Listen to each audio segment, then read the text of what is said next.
L'insémination artificielle, c'est une biotechnologie de la reproduction. C'est la plus vieille d'ailleurs des biotechnologies en reproduction animale.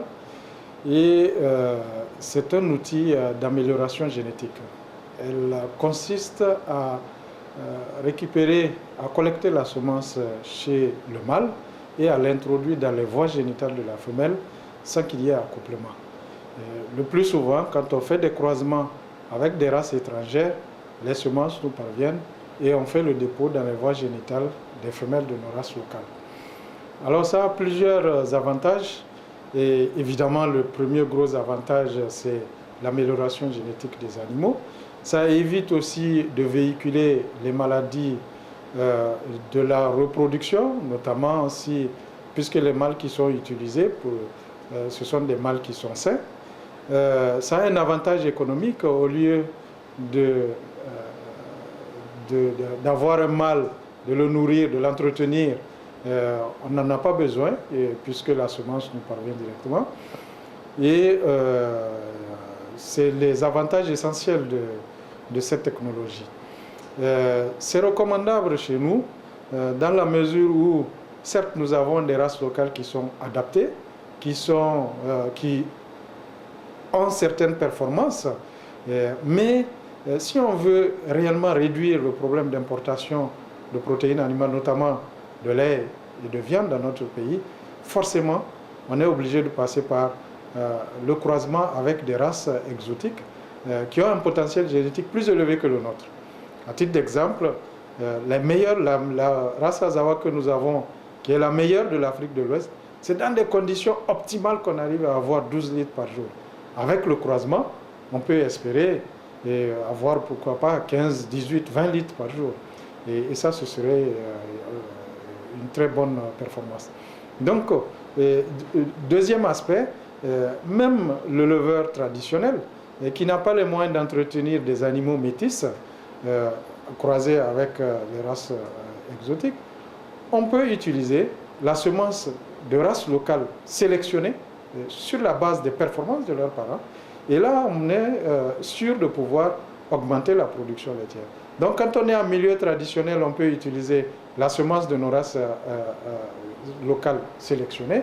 Et quand on est avec des éleveurs qui font de l'élevage semi-intensif ou intensif, on peut utiliser les semences de races exotiques et qui sont susceptibles d'avoir évidemment de donner des produits métis qui auront un bon potentiel génétique, même si par ailleurs ça a des incidences au niveau alimentaire et au niveau sanitaire que le leveur intensif ou semi-intensif peut apporter.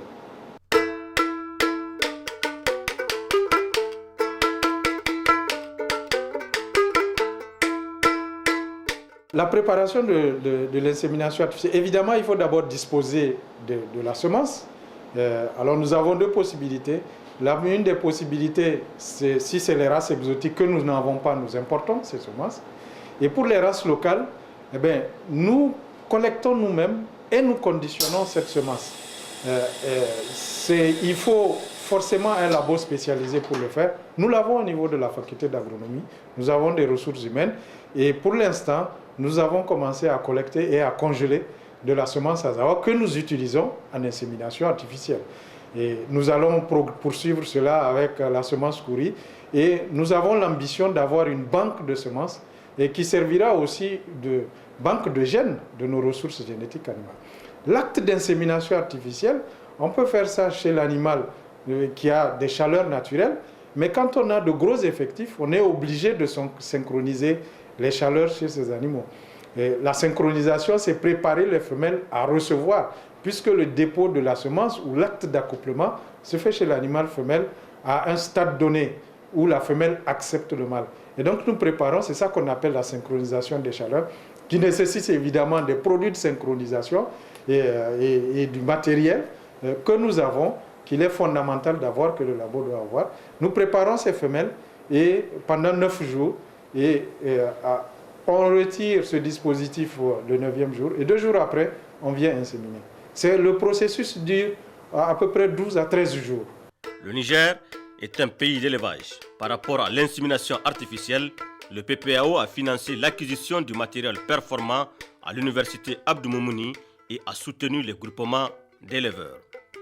M. Ibrahim Mohamed, de la ferme de l'Espoir, sur les conseils donnés aux éleveurs. Les conseils que je vais donner aux éleveurs, c'est d'aller vers l'insémination. Pourquoi? Il y a des avantages. Le plus gros avantage, c'est la gestion des animaux. Au lieu d'avoir un veau au mois de mai, un autre au mois de juin, un autre au mois d'octobre, un autre... On peut avoir 3 veaux en même temps. Et quand on a 3 veaux groupés, quand on a ça, on peut avoir plus de lait en même temps. On peut avoir plus de viande sur pied en même temps. Les avantages d'une insémination artificielle par le docteur Chanoun. Qu'est-ce qu'on fait ici? On fait de l'insémination artificielle. Donc les veaux que vous aviez ici, il y a des croisés, mais il y a aussi la race pure. Alors, toutes les femelles qui sont ici mettent bas par insémination artificielle. Donc, celles-là, elles sont 50% Azawak, 50% Brune des Alpes. Leurs filles ou leurs fils sont 75% Brune des Alpes et 25% Azawak. Parce que le niveau de production de ces femelles, déjà en première lactation, il est très bon. C'est des vaches qui vous produisent en quantité de lait traite. Quantité de lait traite, j'ai dit, pas quantité de lait produite. Donc, quantité de lait traite, elle tourne autour de 10 à 11 litres par jour. Pour une première lactation, ce qui fait que si on veut améliorer la production laitière, on est obligé de passer par le croisement. Donc, c'est une méthode aussi de sélection, par insémination artificielle naturellement, et de choisir les meilleures femelles ou le meilleur animal qui puisse s'adapter à nos conditions et faire un croisement. L'insémination artificielle est une technique simple et efficace avec un taux de réussite notable. Pour le résultat final, la qualité du sperme est un facteur déterminant. Les avantages de l'insémination artificielle sont multiples. On peut avoir des naissances groupées en un temps record, plus de lait et plus de viande sur pied en même temps.